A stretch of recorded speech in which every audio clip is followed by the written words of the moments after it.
ദൈവ തിരുനാമത്തിന് മഹത്വം ഉണ്ടാകട്ടെ. എല്ലാവർക്കും കർത്താവായ യേശുവിൻ്റെ സ്നേഹമുള്ള നാമത്തിൽ വന്ദനങ്ങളെ അറിയിക്കുന്നു. God bless you all. കർത്താവെ നന്ദിയോടെ സ്തുതിക്കുന്നു. തിരുവചനം ഞങ്ങളുടെ ജീവിതത്തിൽ അനുഗ്രഹമാണ്, നന്മയാണ്. വചനത്തിലൂടെ വിടുതലുണ്ട്. ഞങ്ങളത് വിശ്വസിക്കുന്നു. വിശ്വാസത്തോടെ ഇന്ന് ഞങ്ങൾ ദൈവത്തോട് അടുത്തു വരുന്നു. അവിടുത്തെ സാന്നിധ്യം കൊണ്ട് ഞങ്ങളെ നിറച്ചതിനാൽ സ്തോത്രം. മഹത്വം അങ്ങേക്ക്. In Jesus name we pray. Amen. എല്ലാവർക്കും കർത്താവായ യേശുവിൻ്റെ വലിയ നാമത്തിലുള്ള സ്നേഹവന്ദനങ്ങളെ അറിയിക്കുന്നു. അനുഗ്രഹിക്കപ്പെട്ട സമയത്തെ ഓർത്ത് ഞാൻ ദൈവത്തെ സ്തുതിക്കുന്നു. ദൈവത്തിൻ്റെ വചനം അനുസരിക്കുന്നവർ വീരന്മാരാണ്. ബൈബിൾ പറയുന്നു ദൈവത്തിൻ്റെ വചനം വിടുതൽ കൊണ്ടുവരും. ദൈവത്തിൻ്റെ വചനത്തിൽ വിശ്വസിപ്പീൻ. ബൈബിൾ നമ്മളോട് വ്യക്തമായിട്ട് പറയുന്നുണ്ട്, ദൈവത്തിൽ വിശ്വാസമുള്ളവരായിരിപ്പീൻ. Have faith in God. ആ ഒരു ഫെയ്ത്ത് എന്ന റലമിലേക്ക് നമുക്ക് കയറുവാൻ കഴിഞ്ഞാൽ നമ്മുടെ ജീവിതം അനുഗ്രഹിക്കപ്പെടും. ബൈബിളിലെ വാഗ്ദത്തങ്ങൾ നമ്മുടെ ജീവിതത്തിൽ അനുഭവമായി തീരും. അതല്ലെങ്കിൽ നമുക്ക് ആ ഒരു ഫുൾ പൊട്ടൻഷ്യലിൽ, ദൈവത്തിൻ്റെ വചനം നമ്മളോട് പറയുന്ന ആ ഒരു ഫുൾ പൊട്ടൻഷ്യലിൽ നമുക്ക് ജീവിക്കുവാൻ പറ്റത്തില്ല. ഡെഡിക്കേഷനുണ്ട്, കറക്റ്റായിട്ട് ഒരുപക്ഷെ ചർച്ചിൽ പോകുന്നുണ്ടായിരിക്കാം, പ്രാർത്ഥിക്കുന്നുണ്ടായിരിക്കാം, വചനം വായിക്കുന്നുണ്ടായിരിക്കാം. എന്നാൽ കേൾക്കുന്ന വചനം അത് കേൾവിക്കാരായിട്ട് മാത്രമല്ല, യാക്കോബിൻ്റെ ലേഖനത്തിൽ പറയുന്ന പോലെ ഹിയേഴ്സായിട്ട് മാത്രമല്ല, ഡൂവേഴ്സായിട്ട് നാം മാറുമ്പോൾ, അല്ലെങ്കിൽ ദൈവത്തിൻ്റെ വചനത്തിൽ നമ്മൾ ആക്ട് ചെയ്യുമ്പോൾ, ഇത് ട്രൂ ആണ്, ഇത് സത്യമാണ്, ഇത് ജീവനുള്ളതാണ്, ഇത് ചൈതന്യമുള്ളതാണ്, ഈ വചനം എനിക്കുള്ളതാണെന്ന് ആര് ഏറ്റെടുക്കുന്നുവോ അവരെ ദൈവം അനുഗ്രഹിക്കും. അബ്രഹാമിനെ തന്നെ, വിശ്വാസികളുടെ പിതാവായ അബ്രഹാമിനെ തന്നെ എടുത്തു നോക്കൂ. അബ്രഹാമിനോടുള്ള വാഗ്ദത്തം, ആ ഒരു ഡ്രീം തൻ്റെ ജീവിതത്തിൽ ലഭിച്ചു കഴിഞ്ഞപ്പോൾ തനിക്ക് വളരെ പ്രായമുണ്ടായിരുന്നു. ലോകപ്രകാരം നോക്കിക്കഴിഞ്ഞാൽ അത് അങ്ങനെ ഒരു തലമുറയെ ലഭിക്കുക എന്നുള്ളത് അസാധ്യമായിരുന്നു. എന്നാൽ അബ്രഹാം അത് വിശ്വസിച്ചു. അത് തൻ്റെ ജീവിതത്തിൽ നീതിയായിട്ട് കണക്കിട്ടു. അതിൻ്റെ റിസൾട്ട് കണ്ടു. ജോസഫിനൊരു ഡ്രീം ഉണ്ടായിരുന്നു. അതിൽ വിശ്വസിച്ചു, അതിൽ ഉറച്ചു നിന്നു. അനേക സാഹചര്യങ്ങളിലൂടെ കടന്നുപോയി, തളരാതെ നിന്നു. അവസാനം എന്തു പറ്റി? അത് സംഭവിച്ചു. രക്തസ്രാവക്കാരി സ്ത്രീ സുവിശേഷത്തിൽ പറയുന്നുണ്ട്, ഒരു തീരുമാനമെടുത്തു, ഞാൻ വസ്ത്രത്തിൻ്റെ തൊങ്ങലിൽ പോയി തൊട്ടാൽ എനിക്ക് സൗഖ്യം വരും. അപ്പോൾ അത് വിശ്വസിച്ചു, അത് വാഗൊണ്ട് ഏറ്റു പറഞ്ഞു. അത് സംഭവിച്ചു. മുടിയനായ പുത്രൻ, പ്രോഡിഗൽ സൺ, എല്ലാം നഷ്ടപ്പെടുത്തി, അപ്പനിൽ നിന്നും എല്ലാ പ്രിയപ്പെട്ടവരിൽ നിന്നും അകന്നു, ജീവിതത്തിൽ വളരെ പരാജയത്തിൽ പോയൊരു വ്യക്തിയാണ്. എന്നാൽ താനൊരു തീരുമാനമെടുത്തു, ഞാൻ എൻ്റെ അപ്പൻ്റെ അടുക്കിലേക്ക് മടങ്ങി ചെല്ലും. ഞാൻ എൻ്റെ അപ്പനോട്, അപ്പോൾ ഞാൻ സ്വർഗത്തോടും നിന്നോടും പാപം ചെയ്തു, എന്നോട് ക്ഷമിക്കണം. അല്ലെങ്കിൽ ആ ഒരു തീരുമാനം തൻ്റെ പക്കൽ നിന്നുണ്ടായി. അപ്പോൾ ഒരു ഫെയ്ത്താണത്. അപ്പൻ ക്ഷമിക്കുമെന്നറിയാം, അപ്പൻ സ്നേഹിക്കുമെന്നറിയാം. അതുപോലെ പ്രിയപ്പെട്ടവരെ, നമ്മളെ സ്നേഹിക്കുന്ന, നമ്മളെ കരുതുന്ന, നമ്മളെ മാനിക്കുന്ന, നമ്മളെ അനുഗ്രഹിക്കുന്ന, നമ്മളെ വിടുവിക്കുന്ന, രോഗത്തിന് സൗഖ്യം തരുന്ന, എല്ലാ അവസ്ഥകൾക്കും വ്യത്യാസം വരുത്തുന്ന ഒരു സർവശക്തനായ ദൈവം നമ്മുടെ കൂടെയുണ്ട്. അത് ഈ ലോകത്തിന് തരുവാൻ കഴിയാത്ത സന്തോഷം, ഈ ലോകത്തിന് തരുവാൻ കഴിയാത്ത സമാധാനം, ഈ ലോകത്തിന് തരുവാൻ കഴിയാത്ത ഒരു ഉത്സാഹം അല്ലെങ്കിൽ ആനന്ദം, അത് തരുവാൻ കഴിവുണ്ട് ഈ ബൈബിളിന്. The godliness is profitable for this life and the life to come. ദൈവഭക്തിയോടുകൂടിയുള്ള ജീവിതം ഈ ലോകത്തിലെ ജീവിതത്തിനും വരുവാനുള്ള ലോകത്തിലെ ജീവിതത്തിനും പ്രയോജനകരമാകുന്നുവെന്ന് പൗലോസ് തീമോഥെയോസിനോട് പറഞ്ഞിട്ടുണ്ട്. മർക്കോസിൻ്റെ സുവിശേഷം 11-ാം അധ്യായത്തിൽ വളരെ വ്യക്തമായിട്ട് യേശു കർത്താവ് പറഞ്ഞു, ദൈവത്തിൽ വിശ്വാസമുള്ളവരായിരിക്കും. നിങ്ങൾ വിശ്വാസത്തോടു കൂടി പ്രാർത്ഥിച്ചാൽ അത് സംഭവിക്കും. ദാറ്റ് മീൻസ് നാം പ്രാർത്ഥിക്കുന്നതിന് മുമ്പ് എങ്ങനെ പ്രാർത്ഥിക്കണം, വചനത്തിൻ്റെ അടിസ്ഥാനത്തിൽ നാം പ്രാർത്ഥിച്ചാൽ വിടുതൽ വരും. അപ്പോൾ ദൈവത്തിൻ്റെ വചനം നാം തുറന്നു നോക്കണം. അതിലെ പ്രോമിസുകൾ നാം ഏറ്റെടുക്കണം. അത് നാം ക്രിസ്തുവിൽ ആരാണെന്ന് നാം തിരിച്ചറിയണം. നമ്മളെ ദൈവത്തിൽ നിന്ന് അകറ്റിക്കളയുന്ന, നെഗറ്റീവ് പറയുന്ന, അല്ലെങ്കിൽ നമ്മളെ ഭയപ്പെടുത്തുന്ന, നമ്മുടെ നേരെ വളരെ എന്താ പറയുന്ന സംതിങ്, കുറേ ആൾക്കാർ മാത്രം, അവർക്ക് മാത്രമേ ഇത് അച്ചീവ് ചെയ്യാൻ പറ്റത്തുള്ളൂ, ഒരു വലിയൊരു അപ്ഹിൽ ടാസ്ക്കാണ്, ബാക്കിയുള്ളവരെയൊക്കെ നിസ്സാരരായിട്ട് കരുതുന്ന ഒരു സുവിശേഷത്തിൻ്റെ വ്യാപാരം ഒരു സൈഡിലുണ്ട്. എന്നാൽ മറുവശത്ത് ഓർക്കണം, കർത്താവ് പറഞ്ഞു, ഒരാത്മാവിന് ഈ ഭൂലോകത്തേക്കാൾ വിലയുണ്ട്. അല്ലെങ്കിൽ നമുക്കറിയാം, ലോകം മുഴുവൻ വെട്ടിപ്പിടിക്കുവാൻ വേണ്ടി ബിസിനസ്സും ധനവാന്മാരുമായ മനുഷ്യർ ഓടി നടക്കുമ്പോൾ, സമാധാനമില്ലാതെ പലരും ജീവിക്കുമ്പോൾ, പ്രൈസ് ഗോഡ്, ദൈവത്തിൻ്റെ വചനം പറയുന്നു, ഞാൻ നിന്നെ അനുഗ്രഹിക്കും. ദൈവത്തിൻ്റെ വഴിയിൽ ഒരു അനുഗ്രഹമുണ്ട്, ദൈവത്തിൻ്റെ വഴിയിൽ ഒരു സ്നേഹമുണ്ട്, ദൈവത്തിൻ്റെ കരുണയിൽ ഒരു കരുതലുണ്ട്. അത് തിരിച്ചറിയുന്ന ദൈവമക്കളെ ഓർത്ത് ഞാൻ ദൈവത്തെ സ്തുതിക്കുന്നു. ഇന്ന് നിങ്ങൾ ഈ ദൈവത്തിൻ്റെ വചനം വായിക്കുവാൻ സമയമെടുക്കണം. ദൈവത്തിൻ്റെ സന്നിധിയിൽ ഒരു മെഡിറ്റേഷൻ, ഒരു ഡേ നമ്മൾ തുടങ്ങേണ്ടത് എങ്ങനെയാണ്? ദൈവവചനത്തിൽ തുടങ്ങണം. പ്രാർത്ഥനയോടെ തുടങ്ങണം. എങ്ങനെ പ്രാർത്ഥിക്കണം? വചനത്തിൽ നിങ്ങൾ എന്നിലും എൻ്റെ വചനം നിങ്ങളിലും വസിച്ചാൽ നിങ്ങൾ പ്രാർത്ഥിക്കും, നിങ്ങൾ ചോദിക്കുന്നത് നിങ്ങൾക്ക് ലഭിക്കും. ഇംഗ്ലീഷ് ട്രാൻസ്ലേഷനിൽ വാട്ട് എവർ യു ആസ്ക് നിങ്ങൾക്കത് ലഭിക്കും. നമ്മൾ ബഗേഴ്സ് അല്ല, യാചിക്കുകയല്ല, നമ്മൾ ചോദിക്കുക നമ്മുടെ പിതാവിനോട്. അതൊക്കെ ഒരു കണക്ഷൻ്റെ ഭാഗമാണ്. അതൊക്കെ നമ്മുടെ ഒരു നമ്മുടെ ആ ഒരു ചിന്താഗതിയെ തന്നെ മാറ്റുന്നതാണ്. ഇത്ര കരുതുന്ന, ഇത്ര സ്നേഹിക്കുന്ന ഒരു അപ്പൻ നമ്മുടെ കൂടെ ഉള്ളപ്പോൾ നാം എന്തിനാണ് ഭാരപ്പെട്ട് ജീവിക്കുന്നത്? അപ്പോൾ വചനം നമ്മിൽ വസിക്കണം. ദൈവത്തിൻ്റെ വചനം നമ്മളിൽ വസിക്കണമെങ്കിൽ നാം ദൈവത്തിൻ്റെ വചനം വായിക്കണം. ദൈവത്തിൻ്റെ വചനം ഉറക്കെ വായിക്കുക നല്ലതാണ്. നമ്മുടെ കണ്ണുകൊണ്ടത് കാണുന്നു, ചെവി കൊണ്ടത് കേൾക്കുന്നു. നമ്മുടെ ഹെഡ് ഫെയ്ത്ത് അല്ല, അത് തോമസിൻ്റെ ഫെയ്ത്താണ്. ശിഷ്യനായ തോമസ് എന്ത് വിശ്വസിക്കണമെങ്കിലും പുള്ളിക്ക് ഒരു എവിഡൻസ് വേണം. എന്നാൽ എബ്രഹാമിൻ്റെ ഫെയ്ത്ത് എവിടെ നിന്നായിരുന്നു? ഹാർട്ടിൽ നിന്നായിരുന്നു ആ ഫെയ്ത്ത് വന്നിരുന്നത്. അതുപോലെ ഒരു ഹാർട്ടിൽ നിന്നുള്ളൊരു ഫെയ്ത്ത് നമുക്ക് വളരെ അത്യാവശ്യമാണ്. അത് നമ്മുടെ ജീവിതത്തിലുണ്ടെങ്കിൽ വിജയത്തിൽ നിന്നും വിജയത്തിലേക്ക് ദൈവം നമ്മളെ കൊണ്ടുപോകും. ഈ വചനം അനുസരിച്ച് ജീവിച്ചാൽ അത് നമ്മുടെ ഭവനത്തിലും നമ്മുടെ ജീവിതത്തിലും നന്മകൾ കൊണ്ടുവരും. കാരണം Bible is a good news. സകല ജനത്തിനും ഉണ്ടാകുവാനുള്ള ഒരു മഹാസന്തോഷം. Gospel is a good news, it's not a bad news. അപ്പോൾ ഈ ഗുഡ് ന്യൂസ് എന്ത് ചെയ്യും? നല്ല കാര്യങ്ങൾ കൊണ്ടുവരും. അപ്പോൾ നമ്മുടെ തോട്ടിനെ നമ്മൾ കൺട്രോൾ ചെയ്യണം. അതാ പൗലോസ് പറഞ്ഞത്, ദൈവത്തിൻ്റെ ഹിതത്തിന് വിരുദ്ധമായിട്ട് വരുന്ന ഉയർച്ചകളെ ഞാൻ പിടിച്ചടക്കി. എന്താണ്? മറ്റുള്ള ലോകത്തിൻ്റെ കാര്യങ്ങൾ നമ്മുടെ ഉള്ളിലേക്ക് വരും. പിശാച് നമ്മുടെ ഫെയ്ത്തിനെതിരെ പോരാടും. ബൈബിളിൽ മൊത്തത്തിൽ നോക്കിയാൽ നമുക്കുള്ളൊരു വലിയ പോരാട്ടം എന്താണ്? വിശ്വാസത്തിൻ്റെ നേരെയുള്ള പോരാട്ടം. അപ്പോൾ ആ പോരാട്ടത്തെ നമുക്ക് ജയിക്കണമെന്നുണ്ടെങ്കിൽ നമ്മുടെ ഉള്ളിൽ ദൈവത്തിൻ്റെ വചനം വേണം. ദൈവത്തിൻ്റെ വചനം നമ്മുടെ ഉള്ളിലുണ്ടെങ്കിൽ നമുക്കറിയാം, വചനം പറഞ്ഞിരിക്കുന്നു, ഞാൻ നിന്നെ ഒരു നാളും കൈവിടത്തില്ല, ഉപേക്ഷിക്കത്തില്ല. ദൈവത്തിൻ്റെ വചനം പറഞ്ഞിരിക്കുന്നു, എൻ്റെ ദൈവമോ നിങ്ങളുടെ ബുദ്ധിമുട്ടൊക്കെയും ക്രിസ്തുയേശുവിൽ തൻ്റെ ധനത്തിൻ്റെ മഹത്വത്തിനൊത്തവണ്ണം പൂർണ്ണമായി, അല്പമായിട്ടല്ല, 90% അല്ല, 99% അല്ല. നമുക്കറിയാം പല കാര്യങ്ങളും നമ്മൾ മാർക്കറ്റിൽ നിന്ന് മേടിക്കുമ്പോൾ 99.9, കാരണം ഒരു ചെറിയ പേഴ്സൻറ്റേജ് അവരവിടെ എന്ത് ചെയ്യുന്നു? മാറ്റി വെച്ചിട്ടുണ്ട്, സംഭവിക്കുക ഒരു പ്രോബബിലിറ്റിക്ക് വേണ്ടി. എന്നാൽ ദൈവത്തിൻ്റെ വചനം അങ്ങനെയല്ല. 100% എൻ്റെ ദൈവമോ നിങ്ങളുടെ my God shall supply all your need according to his riches in glory by Christ Jesus. അത് ഫിലിപ്പിയർക്ക് എഴുതിയ ലേഖനം 4-ാം അധ്യായം 19-ാം വാക്യമാണ്. 3 യോഹന്നാനിലുണ്ട്, പ്രിയനെ നിന്റെ ആത്മാവ് ശുഭമായിരിക്കുന്ന പോലെ നീ സകലത്തിലും. അതിനെതിരെയൊക്കെ ഓരോരുത്തർ പറഞ്ഞാൽ വിശ്വസിക്കരുത്. കാരണം നമ്മൾ we are not of this world. ലോകം പറയുന്ന പോലെ അല്ല. അവർ പറയും ഇൻവെസ്റ്റ് ചെയ്യുക, ആ ഷെയറിലിട്, ഈ ഷെയറിലിട്, നിങ്ങൾക്ക് ഒരുപാട് പൈസ കിട്ടും. നോ, ബൈബിൾ അങ്ങനെയല്ല. നിങ്ങളുടെ ആത്മാവ് ശുഭമാണെങ്കിൽ, ദാറ്റ് മീൻസ് ഫസ്റ്റ് പ്രയോറിറ്റിയും ഫൈനൽ അതോറിറ്റിയും ദൈവത്തിന് കൊടുത്ത് ദൈവവചനത്തിലും പ്രയറിലും ഇൻവെസ്റ്റ് ചെയ്യുന്നവർ, ദൈവത്തെ പ്രൈസ് ചെയ്യുന്നതിൽ, ദൈവത്തെ ആരാധിക്കുന്നതിൽ മുമ്പിൽ നിൽക്കുന്നവർ അനുഗ്രഹിക്കപ്പെടും. യാതൊരു സംശയമില്ല, അവരുടെ ജീവിതത്തിൽ അത്ഭുതം നടക്കും. കാരണം seek ye first the kingdom of God and his righteousness and all these things, all these things. നിങ്ങൾ അതിനെ മേളും താഴെയും വായിച്ച് നോക്കിക്കേ. പലർക്കും ഫെയ്ത്ത് ഇല്ലാത്തത് കൊണ്ടും ദൈവത്തോട് അത്ര സ്നേഹമില്ലാത്തത് കൊണ്ടുമാണ് അവർ കരഞ്ഞും നിലവിളിച്ചും നെഗറ്റീവ് പറഞ്ഞും ജീവിക്കുന്നത്. കാരണം ഫെയ്ത്ത് ഉള്ളവൻ അറിയാം, പൗലോസ് പറഞ്ഞ പോലെ, ജീവിച്ചാലും മരിച്ചാലും ഞാൻ ക്രിസ്തുവിനുള്ളവനാ.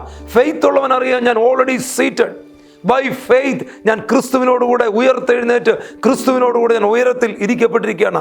എങ്കിലും ഞാൻ ഈ ഭൂമിയിൽ ജീവിക്കുമ്പോൾ ഞാൻ ദൈവരാജ്യത്തിലാണ് ജീവിക്കുന്നത്. കിങ്ഡം ഓഫ് ഗോഡ്, അവിടെയുള്ള സകല അനുഗ്രഹങ്ങൾക്കും ഞാൻ അവകാശിയാണ്. ഒറ്റ കാര്യം മാത്രം, സിൻ നോ മോർ. പാപത്തോട് എതിർത്ത് നിൽക്കണം. പാപം വരുന്നത് എങ്ങനെയാണോ? ഒന്നാമത്തെ പാപം അവിശ്വാസം. അയച്ചവനിൽ വിശ്വസിക്കാതിരിക്കുക, വചനത്തിൽ വിശ്വസിക്കാതിരിക്കുക. Faith is our part, grace is God's part. അപ്പോൾ നമുക്ക് എന്താണ്? നമ്മുടെ ജീവിതത്തിൽ ചില വാല്യൂസ് നമുക്ക് വേണം. ഇന്ന് ആ വാല്യൂസിനെ കുറിച്ച് അല്പമായിട്ട് സംസാരിക്കുവാൻ ഞാൻ ആഗ്രഹിക്കുന്നു. ഒന്ന്, ഒരു ദൈവ പൈതലാണെങ്കിൽ ഇങ്ങനൊരു തീരുമാനം വേണം. We put the word of God first place. ഒന്നാം സ്ഥാനം ദൈവത്തിൻ്റെ വചനത്തിന് കൊടുക്കും. ദൈവത്തിൻ്റെ വചനത്തിന് കൊടുക്കുക എന്ന് പറഞ്ഞാൽ, യോഹന്നാൻ്റെ 1-ാം അധ്യായം, സുവിശേഷം 1-ാം അധ്യായം വായിക്കുമ്പോൾ നമുക്കറിയാം, ആദിയിൽ വചനമുണ്ടായിരുന്നു, വചനം ദൈവത്തോടു കൂടിയായിരുന്നു, വചനം ദൈവമായിരുന്നു. In the beginning the word already existed, the word was with God and the word was God. അപ്പോൾ that means we are giving first priority to the word of God, that means Jesus Christ and his word. രണ്ടാമത്, we live by faith. Bible വളരെ വ്യക്തമായിട്ട് പറയുന്നുണ്ട്, എൻ്റെ നീതിമാൻ വിശ്വാസത്താൽ ജീവിക്കും. നാം കാഴ്ചയാലല്ല, വിശ്വാസത്താൽ അത്രേ ജീവിക്കുന്നത്. വിശ്വസിച്ചാൽ നീ ദൈവത്തിൻ്റെ മഹത്വം കാണും. വിശ്വാസം എന്നതോ ആശിക്കുന്നതിൻ്റെ ഉറപ്പും കാണാത്ത കാര്യങ്ങളുടെ നിശ്ചയവുമാകുന്നു. ആമേൻ, പ്രൈസ് ഗോഡ്. അപ്പോൾ നാം ഹല്ലേലൂയ, നമ്മുടെ ഹാർട്ടിലുള്ള ഡിസൈർസ്, ഡിലൈറ്റ്, നമ്മളോട് ദൈവത്തിൻ്റെ വചനത്തിൽ രസിച്ചുകൊള്ളുക. അവൻ നിന്റെ ഹൃദയത്തിലെ ആഗ്രഹങ്ങളെ നിനക്ക് തരും. He will give you the desires of your heart. അത് നമുക്ക് ലഭിക്കണമെങ്കിൽ നാം ദൈവത്തിൻ്റെ വചനത്തിൽ രസിക്കുന്നവരായിരിക്കണം. നമ്മൾ നെഗറ്റീവ് പ്രസംഗം കേൾക്കാൻ പോകരുത്. മറ്റുള്ളവരുടെ കുറ്റം പറയുന്ന ആളുകളുടെ കൂടെ നടക്കരുത്. നമ്മുടെ ആറ്റിറ്റ്യൂഡ് എങ്ങനെയാണ്, നമ്മുടെ വർഷിപ്പ്, നമ്മുടെ മെൻറ്റാലിറ്റി എങ്ങനെയാണ്, അതിനൊരു ചേഞ്ച് വരുത്തുക. വേണ്ടാത്ത കൂട്ടുകെട്ടുകളും വേണ്ടാത്ത കാര്യങ്ങളിൽ നിന്നും മാറി നിൽക്കുക. ഞാൻ പറഞ്ഞ അവരെ വെറുക്കണമെന്നല്ല, നമുക്ക് അവരോട് സ്നേഹമുണ്ട്. പക്ഷേങ്കിൽ ദൈവത്തിൻ്റെ വചനത്തിനായിരിക്കണം ഒന്നാം സ്ഥാനം. നിന്റെ ദൈവമായ കർത്താവിനെ നീ പൂർണ്ണ ഹൃദയത്തോടെ സ്നേഹിച്ചു കഴിഞ്ഞാൽ, പ്രൈസ് ഗോഡ്, അതിൽ ലഭിക്കുന്ന നന്മകളും അനുഗ്രഹങ്ങളും അത്ഭുതങ്ങളും വിടുതലുകളും ദൈവ സാന്നിധ്യവും ദൈവത്തിൻ്റെ കുഞ്ഞുങ്ങൾക്ക് അവരുടെ ഭവനത്തിൽ, അവരുടെ തലമുറയുടെ മേൽ, അവരുടെ ഫിനാൻസിൽ, അവരുടെ സ്പിരിച്വൽ, ഫൈനാൻഷ്യൽ, ഫിസിക്കൽ, ഇമോഷണൽ സകല ഏരിയകളിലും അവർക്കത് അനുഭവിക്കുവാൻ കഴിയും. അപ്പോൾ വചനം ശരിക്കും അറിയാത്തതുകൊണ്ടാണ് ചിലർ പിശാചിനോട് എതിർത്ത് നിൽക്കണം. ഞാൻ പലപ്പോഴും കാണുന്നുണ്ട്, നമ്മുടെ പ്രെയർ ഗ്രൂപ്പുകൾ കാണും. നമ്മൾ ശരിക്കും ഒരു ഡെലിവറൻസ് അത് ആവശ്യമാണ്, നടക്കട്ടെ. എന്നാൽ എപ്പോഴും അങ്ങനെ ഒരാളുടെ മേൽ ഡെലിവറൻസ് ചെയ്തവർ നടക്കുന്നതിനേക്കാളും വളരെ നല്ലതാണ് ദൈവത്തിൻ്റെ വചനം അവരുടെ ഉള്ളിലേക്ക് കടത്തിവിടുന്നത്. യെസ്, ഇന്നലെ തന്നെ വളരെ എക്സാമ്പിൾ ഉണ്ടായിരുന്നു. ഒരു ഡെലിവറൻസ് നടന്നു, അത് ചെയ്തു, ദാറ്റ്സ് ഫൈൻ. അത് കഴിഞ്ഞ് വചനം സംസാരിച്ചപ്പോൾ ഞാൻ ആ വ്യക്തിയോട് പറഞ്ഞു, do you know who you are in Christ? നീ കർത്താവിൽ ആരാ? ക്രിസ്തുവിൽ നീ ആരാണെന്നുള്ളത് തിരിച്ചറിഞ്ഞാൽ നിനക്ക് കംപ്ലീറ്റ് ഡെലിവറൻസ് ലഭിക്കും. അല്ലെങ്കിൽ ആ സമയത്ത് ആ കൃപയിലൂടെയോ ആ വരത്തിലൂടെയോ ഒക്കെയുള്ള അത്ഭുതങ്ങൾ നടക്കും. നമുക്കത് ശരിക്കും മെയിൻറ്റെയിൻ ചെയ്യാൻ പറ്റിയില്ലെങ്കിൽ അത് നല്ല നിലത്ത് വീണ വിത്ത് പോലെ അത് വരത്തില്ല. അത് പാറമേലും മുള്ളിൻ്റെ അടിയിലും ഒക്കെ ആയിട്ട് പോയി അവർക്കൊരു പൂർണ്ണമായിട്ടുള്ളൊരു ഫലം കൊടുക്കാതെ അത് ഞെരിച്ചു കളയുന്നതായിട്ട് കാണുവാൻ കഴിയും. എന്നാൽ ദൈവത്തിൻ്റെ വചനം ആ നല്ല നിലത്തേക്കൊന്ന് വീഴണമെങ്കിൽ ഹൃദയത്തിൻ്റെ ദൃഷ്ടി പ്രകാശിക്കണം. That's why Christianity is not a religion only, it's a revelation. ആ റെവലേഷൻ നമുക്ക് ലഭിക്കുവാൻ വേണ്ടിയാണ് പൗലോസ് എഫേസ്യർക്ക് എഴുതിയ ലേഖനം 1-ാം അധ്യായം 15-ാം വാക്യം മുതൽ പ്രാർത്ഥിക്കുന്നത്. അപ്പോൾ അതിലെല്ലാം ഒരു ഫെയ്ത്തിലൂടെയാണ്. ഈവൻ നമ്മുടെ റൈച്ചസ്നെസ്, നമ്മളെല്ലാം പാപികളാണ്. ക്രിസ്തുവോ, നമ്മൾ പാപികളാണ്. നമുക്ക് റൈച്ചസ്നെസ് ഇൻക്രീസ് ചെയ്യാൻ പറ്റത്തില്ല. ഹോളിനെസ് നമുക്ക് ഇൻക്രീസ് ചെയ്യാൻ പറ്റത്തില്ല. നമ്മുടെ പുറമേയുള്ള വേഷഭൂഷാദികൾ കൊണ്ട് നമ്മുടെ ഹോളിനെസ് ഇൻക്രീസ് ആകത്തില്ല. എന്നാൽ നമ്മുടെ ഹോളിനെസ് ഇൻക്രീസ് ആകണമെങ്കിൽ, പ്രൈസ് ഗോഡ്, നാം എന്തിനു ഫെയ്ത്തിൽ അത് റിസീവ് ചെയ്യണം. റൈച്ചസ്നെസ്, ക്രിസ്തുവിൻ്റെ നീതി നമ്മുടെ ഉള്ളിലേക്ക് വരണമെന്നുണ്ടെങ്കിൽ ആമേൻ, നാം വിശ്വാസത്താൽ ഫെയ്ത്തിൽ നമ്മൾ ഏറ്റെടുക്കണം. ഇന്ന് ഈ മെസ്സേജ് കേൾക്കുന്ന എത്ര പേര് റെഡിയാണ് വിശ്വാസത്താൽ അത് ഏറ്റെടുക്കുവാൻ? എത്ര പേര് റെഡിയാണ്? അങ്ങനെയുള്ളവരെ ഓർത്ത് ഞാൻ ദൈവത്തെ സ്തുതിക്കുന്നു. Amen. We live by faith. Galatians 3:11, Romans 1:17, Hebrews 10:38 and Habakkuk 2:4 and tells us that the just shall live by faith. Third, we love, we walk in love. നാം സ്നേഹത്തിൽ നടക്കും. ദൈവത്തിൻ്റെ കുഞ്ഞുങ്ങൾ എന്ത് ചെയ്യണം? ഒന്നാം സ്ഥാനം ദൈവത്തിന് കൊടുക്കണം, വിശ്വാസത്തിൽ ജീവിക്കണം, സ്നേഹത്തിൽ നടക്കണം. Mathew 20:37-39, you must love the Lord your God with all your heart, all your soul and your mind. This is the first and greatest commandment. A second is equally important. Love your neighbor as yours. Christian life is a love work. 3, we are led by the Holy Spirit. നാം പരിശുദ്ധാത്മാവിനാൽ നയിക്കപ്പെടണം. 2 അന്യഭാഷ പറയുന്നതോ 2 കൈകൊട്ടിയിട്ട് പോകുന്നു അല്ല പരിശുദ്ധാത്മാവിലുള്ള ജീവിതം, മറിച്ച് always hallelujah ആ ഒരു കണക്ഷൻ. ഈ പ്ലഗൊക്കെ ഇലക്ട്രിസിറ്റി ആ പ്ലഗിൽ കണക്ട് ചെയ്തിരിക്കുമ്പോൾ എക്യുപ്മെൻ്റ് എല്ലാം കറക്റ്റായിട്ട് വർക്ക് ചെയ്യും. അതുപോലെ ആത്മാവിൽ നാം ക്രിസ്തുവുമായി കണക്ട് ചെയ്ത് കഴിഞ്ഞിരിക്കുമ്പോൾ, അല്ലെങ്കിൽ നമ്മുടെ ആത്മാവും ഹോളി സ്പിരിറ്റുമായി കണക്ട് ചെയ്ത് കഴിഞ്ഞിരിക്കുമ്പോൾ നമ്മുടെ ജീവിതത്തിൽ നിന്നും ഹോളി സ്പിരിറ്റിൻ്റെ ഗിഫ്റ്റും ഹോളി സ്പിരിറ്റിൻ്റെ ഫ്രൂട്ടും നമ്മുടെ ഉള്ളിൽ വരണം. ചിലർക്ക് ഗിഫ്റ്റ് ഉണ്ട്, ഫ്രൂട്ട് ഇല്ല, ഫ്രൂട്ട് ഉണ്ട്, ഗിഫ്റ്റ് ഇല്ല. എന്നാൽ ഇത് രണ്ടും ഓപ്പറേറ്റ് ചെയ്യുവാൻ വേണ്ടി നാം വിശ്വാസത്തോടു കൂടി ദൈവത്തിൻ്റെ സന്നിധിയിൽ നിൽക്കണം. വി പ്രേ അബൌട്ട് എവറിത്തിങ്, എല്ലാത്തിനും വേണ്ടി പ്രാർത്ഥിക്കും. ബൈബിൾ പറയുന്നുണ്ട്, do not be anxious about anything, pray about everything, tell God what you need and give thanks to him. That means a thanksgiving ഒരു spiritual force ആണ്. That means I received, I believe. വീണ്ടും നമുക്ക് ശ്രദ്ധിക്കാം, മർക്കോസ് 11:11, മർക്കോസിന്റെ സുവിശേഷം 11:22 മുതൽ നമ്മൾ വായിക്കുമ്പോൾ നമുക്കറിയാം, നിങ്ങൾ വിശ്വസിച്ചുകൊണ്ട് പ്രാർത്ഥനയിൽ എന്ത് ചോദിച്ചാലും അത് ലഭിക്കും. അപ്പോൾ നമ്മൾ വിശ്വസിച്ചുകൊണ്ട് പ്രാർത്ഥിക്കണം, അത് വിശ്വസിച്ചുകൊണ്ട് നമ്മൾ പറയണം. സേ ഇറ്റ് അഗെയിൻ, അത് വരും. അത് നമ്മുടെ ജീവിതത്തിൽ നമ്മൾ പറയണം. ദൈവത്തിൻ്റെ സന്നിധിയിൽ ദൈവത്തിൻ്റെ വാഗ്ദത്തങ്ങൾ നാം വിളിച്ചു പറയണം. നാം നമ്മോട് തന്നെ പറയണം. നമ്മുടെ പിശാച് കേൾക്കട്ടെ, ഇത് സംഭവിക്കാൻ പോവുകയാണ്. യേശുവിൻ്റെ നാമത്തിൽ അനുഗ്രഹങ്ങളും നന്മകളും വിടുതലുകളും നിത്യജീവനും എല്ലാം ഒരു സാൽവേഷൻ, ഒരു പാക്കേജ് ആയിട്ട് ദൈവം എനിക്ക് നൽകിയിരിക്കുകയാണ്. അത് വിശ്വാസത്താൽ ഏറ്റെടുക്കുവാൻ എത്ര പേര് റെഡിയാണ്? അവരും പറയുന്നത് കേൾക്കാതെ ദൈവവചനം ശ്രദ്ധിക്കുക, ദൈവത്തിൻ്റെ വചനം വായിക്കുക. മറ്റുള്ളവരുടെ പ്രസംഗത്തിന് മാർക്ക് ഇടുകയോ അല്ലെങ്കിൽ കുറച്ച് സമയം ആ പ്രസംഗം കേട്ടുമ്പോൾ നമുക്ക് ത്രില്ലാവും. അതൊക്കെ ആ പ്രസംഗത്തിനും ആ സ്റ്റേജും പോയി കഴിയുമ്പോൾ അതങ്ങ് തീരും. എന്നാൽ ഈ വചനം കയ്യിലുള്ളവർക്കറിയാം, ഇതിൽ സന്തോഷിക്കണം.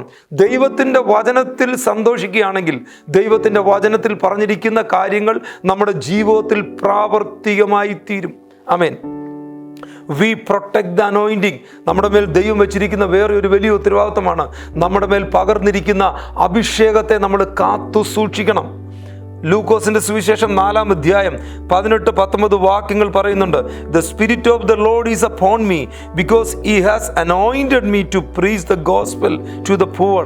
He has sent me to heal the broken hearted, to proclaim liberty to the captives and recovery of sight to the blind, to set at liberty those who are oppressed, to proclaim the acceptable year of the Lord. ആമേൻ. നമ്മുടെ മേൽ ദൈവം ഒരു അഭിഷേകം തന്നിട്ടുണ്ട്. അപ്പോൾ അതിലൊരു പാർട്ടാണ് preach the gospel. നാം സുവിശേഷം അറിയിക്കുന്നില്ലെങ്കിൽ നമ്മൾ ദൈവമായിട്ട് നമുക്ക് കറക്റ്റ് ഒരു ബന്ധമുണ്ടോ എന്ന് ചോദിക്കണം. കാരണം ഇത്രമാത്രം കാര്യങ്ങൾ നമ്മൾ അനുഭവിക്കുമ്പോൾ, ഈ ലോകത്തിലെ അവസ്ഥകൾ നമ്മൾ കാണുമ്പോൾ, ഈ പാപത്തെ നമ്മൾ കാണുമ്പോൾ, ഈ പാപത്തിൽ നിന്ന് രക്ഷപ്പെട്ട് നിത്യജീവനിലേക്കൊരു യാത്രയുണ്ടെന്ന് മറ്റുള്ളവരോട് പറയുവാൻ നമ്മൾക്ക് കഴിയുന്നില്ലെങ്കിൽ നമ്മുടെ വിശ്വാസത്തിൻ്റെ അളവ് വർദ്ധിപ്പിക്കുവാൻ കഴിഞ്ഞിട്ടുണ്ടോ എന്ന് നാം നമ്മെ തന്നെ ശോധന ചെയ്യണം. ഒരു സ്പിരിച്വൽ ചെക്കപ്പ് നമുക്ക് ആവശ്യമാണ്. കാരണം പ്രൈസ് ഗോഡ്, ദൈവത്തിൻ്റെ വചനം പൗലോസാണ് പറഞ്ഞ സുവിശേഷത്തെക്കുറിച്ച് എനിക്കൊരു ലജ്ജയുമില്ല, എങ്ങനെയെങ്കിലും ആളുകളെ ദൈവസന്നിധിയിലേക്ക് അടുപ്പിക്കണം. ആമേൻ. ഇതൊരു സ്നേഹത്തിൻ്റെ മാർഗമാണ്. നമ്മൾ ആരെയും എതിർക്കുന്നില്ല, ആരെയും കണ്ടം ചെയ്യാൻ നമ്മൾ പോകുന്നില്ല. പക്ഷേങ്കിൽ ഈ ബൈബിൾ പറഞ്ഞിരിക്കുന്നതിൽ നിന്ന് ഇടത്തോട്ടോ വലത്തോട്ടോ മാറാതെ നിത്യജീവനിലേക്കുള്ള വഴി യേശു മാത്രമാണ്. ഞാൻ തന്നെ വഴിയും സത്യവും ജീവനുമാകുന്നുവെന്ന് കർത്താവ് പറഞ്ഞിരിക്കുന്നു. അപ്പോൾ എന്ത് ചെയ്യണം? ഈ ഗുഡ് ന്യൂസ് നമ്മൾ ലോകത്തോട് വിളിച്ചു പറയണം. ഈ സന്തോഷം നമ്മൾ മറ്റുള്ളവരുമായി പങ്കുവെക്കണം. ഈ സമാധാനമില്ലാത്ത ലോകത്തിലേക്ക് ഈ ക്രിസ്തുവിൻ്റെ സമാധാനം നമ്മൾ എന്ത് ചെയ്യണം? പകർന്നു കൊടുക്കണം. അതിനത്രേ കർത്താവ് നമ്മളെ വിളിച്ചിരിക്കുന്നത്. അപ്പോൾ നാം നമ്മുടെ അഭിഷേകത്തെ സൂക്ഷിക്കണം. പിശാച് ലൂസായിട്ട് കിടക്കുന്ന സ്ഥലങ്ങളുണ്ട്, അവിടെ പോകുവാൻ ദൈവം നമുക്ക് അനുവാദം തന്നിട്ടില്ല. അതുകൊണ്ടാണ് പറയുന്നത് നമുക്കൊരു ബൗണ്ടറി വേണം.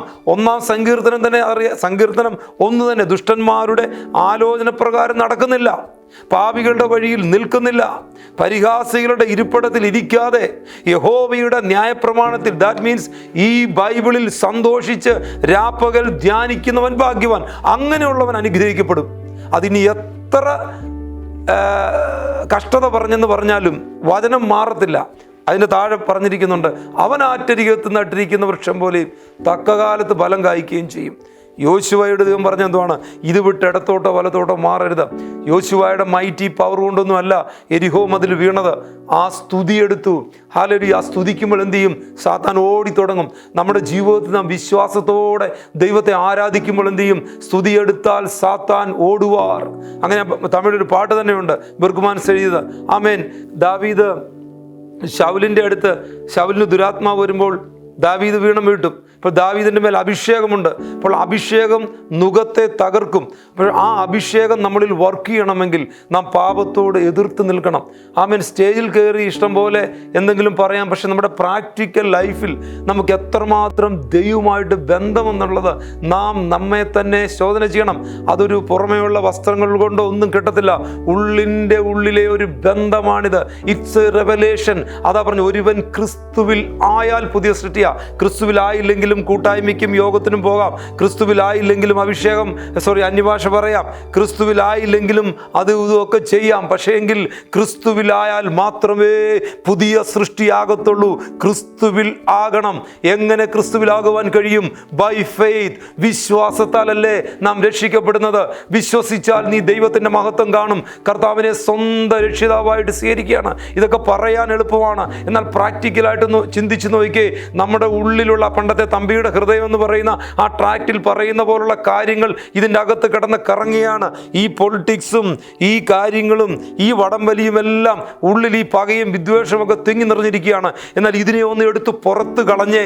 Praise God. ദൈവത്തിൻ്റെ അനുഗ്രഹവും നന്മയും നമ്മളെ പിന്തുടരുന്നത് നമ്മളെ കാണും. ഓടിച്ചിട്ട് ദൈവം അനുഗ്രഹിക്കും. അത്ഭുതം കർത്താവ് ചെയ്യും. നേരോടെ നിന്നാൽ മതി. ഒരു നന്മയും അതിൻ്റെ അകത്ത് എല്ലാം ഉണ്ട്. അതിൻ്റെ അകത്ത് എല്ലാം അടങ്ങിയിട്ടുണ്ട്. അത് രോഗസൗഖ്യമാണോ, അത് പാപത്തിൻ്റെ മോചനമാണോ, അത് സന്തോഷമാണോ, അത് സമാധാനമാണോ, അത് മുഴുവൻ അതിലുണ്ട്. അങ്ങനെയുള്ള ഒരു വ്യക്തിക്ക് മാത്രമേ ഒരു ജോയ്ഫുൾ ലൈഫ് നയിക്കുവാൻ പറ്റത്തുള്ളൂ. ഒരു ദൈവത്തിൻ്റെ മുഖത്ത് നോക്കി അറിയാം. അവൻ്റെ ആ രക്ഷയുടെ സന്തോഷം നഷ്ടപ്പെടുത്താതെ ജീവിക്കണം. അതത്രേ പ്രൊട്ടക്റ്റീവ് അനോയിന്റിങ്. ലോകത്തിലില്ലാത്തൊരു സംഭവം നമ്മുടെ മേലുണ്ട്. എന്താണത്? പരിശുദ്ധാത്മാവിൻ്റെ മുദ്ര. ആമേൻ. അതുള്ളവർക്കറിയാം. ഞാൻ സൂക്ഷിക്കും. നമ്മുടെ ഈ ബോഡി, നമ്മുടെ മൈൻഡ്, നമ്മുടെ സ്പിരിറ്റ് ബോൺ അഗെയിനായി.